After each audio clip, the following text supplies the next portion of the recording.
What is going on, guys? My name is Noah Booker and welcome back to my channel. Today I'm going to be breaking down the new Rain trailer for the Suicide Squad. They kind of dropped it earlier today through some viral marketing. It's finally up on YouTube and I'm excited to actually break it down because I have a lot of thoughts. I think this trailer up front is a vast improvement over the other two trailers that I've dropped. I am a James Gunn fan. I know some people aren't. I am. But without further ado, guys, I want to break this thing down. So there might be slight spoilers. I don't think I'm going to be right about a lot of things in this movie, but you never know. So I just want to give a spoiler warning just in case. But without further ado, guys, let's jump right into this crazy ass trailer. So our trailer actually opens with Idris Elba's character Bloodsport being held in the maximum security prison. He's of course being visited by Amanda Waller, who wants him to join her Task Force X or the Suicide Squad team for a secret mission that she is not allowed to disclose too much information with him about just yet. He is, of course, reluctant, but with some little behind the scenes stuff and getting a hold of his daughter, he finally says yes after a confrontation, and he is now on the team. Viola Davis is, of course, back as Amanda Waller, being one of the biggest standouts from the first Suicide Squad movie, so I'm glad she returned because she absolutely kills it as this character. So after our little intro, we are introduced to some new characters, Javelin, Mongol, and Pete Davidson's Blackguard, all new characters who I'm excited to see in this movie for the first time.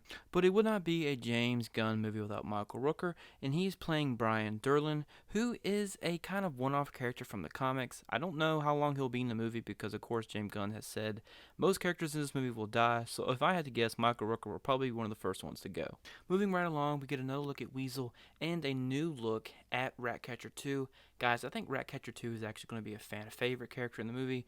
I think Weasel is just a filler character just so James Gunn can kill off a couple characters just to build stakes, but I could be wrong. But if I had to guess, Weasel's going out early. Two characters I'm really looking forward to seeing is Polka Dot Man and King Shark. King Shark has been a fan favorite of mine ever since seeing him in the DC Universe Harley Quinn show. Just a side note, if you have not seen that show, definitely check it out if you're a fan of DC Comics, Harley Quinn, or Batman in general because it is a great show and definitely worth your time if you're interested in learning more about the character. Speaking of Harley Quinn, we do get an updated look at one of her costumes in the movie. I think she'll have a couple. I'm really loving the look they're going with Harley Quinn in this movie. I wasn't a fan of the original costume in the first movie. Me being a Batman the Animated Series fan, growing up with that, and that was where Harley Quinn was introduced. I am a bigger fan of more of the black and red costume that she was given in that. But I do think James Gunn is going for more of an Arkham City, Arkham Asylum, and even Arkham Knight look for Harley Quinn. So I'm kind of liking the update, kind of picking and choosing from some of her biggest source materials and kind of giving her a new fresh look that I'm a big fan of. So we do get a scene I'm guessing is more towards the beginning of the movie with Pete Davidson's character talking to Weasel and the rest of the crew on the ship asking, hey, what is he? Is he a werewolf? Is he a dog? That is a lot of fun banter I like between the characters. It's reminiscent of Guardians of the Galaxy, which James Gunn also directed, and I'm also a big fan of that. So fingers crossed James Gunn can knock it out of the park again with the Suicide Squad. We are then introduced to Peter Capaldi's The Thinker, who I think is actually going to start the movie as a bad guy, who we do see in a scene with the General, who I think is going to be the main human antagonist of the movie. I don't think he's the main antagonist. I'll get to that in a second. But I think the Thinker's going to be working for him in the beginning, talking to this thing that will be the main villain, and then later on turn sides and join the Suicide Squad. Of course, that's just my opinion. It could play out totally differently, but that's kind of where my head's leading at. We actually get another look at a scene we've seen before in another trailer. This time, instead of King Shark making a joke, it's Peacemaker. This joke didn't really work for me. I won't go into context of what it is in case you haven't seen the trailer. It just fell flat for me. Some people might like it. I actually like the joke Peacemaker made in the first Red Band trailer better.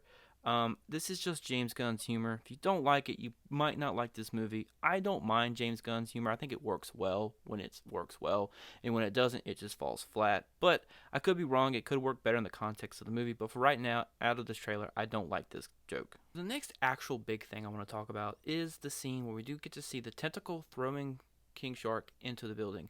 This has got to be Starro. Starro, if you don't know, is actually the first villain we see in the very first Justice League comic, so he's been around for quite a while. He has shown up in different places such as the Flash and the Batman comics, so he's been around for a while. How do I think he'll fit into this movie? I don't know. Of course, he's on the island. I think the General's going to be experimenting on him. He'll break out, and that's where Amanda Waller comes in. How do I think this character is going to fit? I don't know. He is in the comics a very wacky kind of you can't take him seriously character. So I'm guessing James Gunn is definitely going to work well with his character, like he did with the Guardians. I think he's actually being voiced by Taika Waititi. Taika Waititi has been cast in this movie. Nobody knows who he's playing. This is a bet. This is our best bet. This is, I think, perfect casting because he did such a great job with Korg and Thor Ragnarok. I do have my reserves about Starro as the main villain, but I could walk out of the movie theater loving him. We'll have to wait and see, but fingers crossed he's actually done well and gives the character justice, no pun intended. Of course, the Thinker says this is suicide, referring to the mission. And I guess because it is a Suicide Squad movie, somebody has to say it. This works better than when Will Smith said it in the first movie, in my opinion. So if they had to say it, I think this works better. I wish they would just take it out, but it's here, and I'm sure it'll be in the main movie. We actually get to see Polka Dot Man use his polka dot powers. As crazy as that sounds, I'm looking forward to his character the most. I just love the quirkiness and out there nature of his character. I'm hoping he works well in the movie. Fingers crossed he makes it to the end because I do have high hopes for that character, but we will just have to wait and see in the final product. Towards the end of the trailer, we do get a shot of the Suicide Squad walking in the rain. That's also the title of the trailer, The Rain. So it makes sense. I like this shot a lot. I don't know why. It's just a cool shot. I'm hoping it is in the main movie, and I hope it has good context behind it because it is a really beautiful shot. And kudos to James Gunn for pulling it off. We do have another cool shot of Starro releasing his little Starros in the trailer. I think those are actually going to attach to characters in the movie. They'll become brainwashed by Starro, become part of his army, and that'll give our Suicide Squad characters to go up against physically, kind of like how we had the mold in the first Suicide Squad movie, set up action sequences and stuff like that. I'm looking forward to see how they do it because that is comic book accurate. So I hope they pull it off, and I hope they pull it off well. So guys, those are just some of my thoughts about this trailer and some of the things I picked up on. Let me know guys down in the comments if you picked up on anything else because I'm sure I've missed some things in this trailer just watching it a couple times. But guys, please leave a like, a comment, maybe subscribe. Turn on the notification bell because I will be having more content coming out soon, I promise. I took a week off just to take a break, but now I'm back, hopefully releasing one video a week like I have been doing. But I want to release more, but I would like to have likes and comments just to let me know I'm doing a good job. And hey, if you're new, please subscribe because I will be releasing more content like this in the near future. But guys, without further ado, that's it for me today. My name is Noah Booker. Hope you have a great day, and remember, let's all be good people.